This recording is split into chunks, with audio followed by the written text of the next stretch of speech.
৮৪ বছর বয়সী হুয়াং ওয়েনচং পেশায় ছিলেন একজন ডাক্তার। এখন ডাক্তারি পেশা থেকে অবসর নিয়ে চাষ করছেন ক্যামেলিয়া।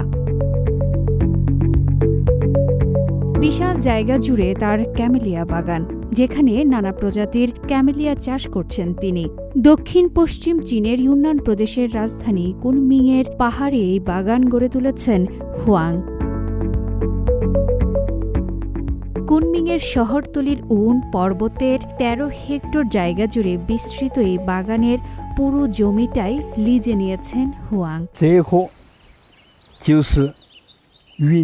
এটি একটি বন্য ক্যামেলিয়া। এটিতে ছোট একটি পাপড়ি ফুল রয়েছে এবং রং যদিও একদম পরিচিত ক্যামেলিয়া ফুলের রং নয়, তবে এটি ইউনান ক্যামেলিয়া ফুলের জিন বহন করে।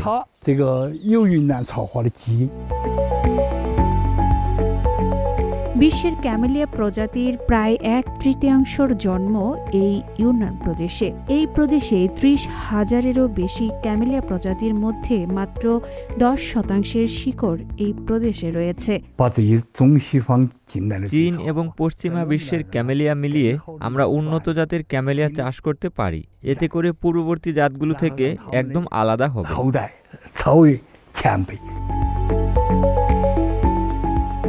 গেল ২৭ বছরে ২০০টিরও বেশি দেশীয় ও আন্তর্জাতিক জাতের ৩ লাখেরও বেশি ক্যামেলিয়া জন্মেছে এবং তার ক্যামেলিয়া বাগানটি এখন ক্যামেলিয়া জাতের জন্য একটি গুরুত্বপূর্ণ প্রজনন স্থান এবং বীজ ব্যাংক হিসেবে স্বীকৃতি পেয়েছে।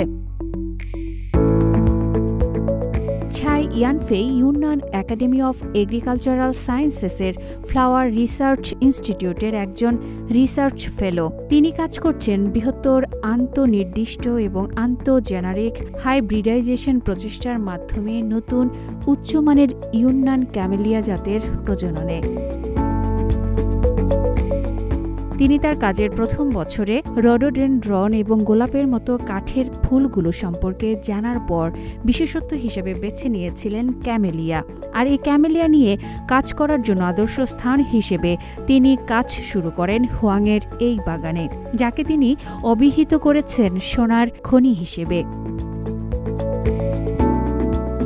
ক্যামেলিয়ার সংখ্যা বাড়ানো বিশেষভাবে চ্যালেঞ্জিং, কেননা এই ফুল ধীরে ধীরে বৃদ্ধি পায় এবং প্রতি পডে মাত্র ২ থেকে ৩টি বীজ দিয়ে বছরে একবার ফুল ফোটে।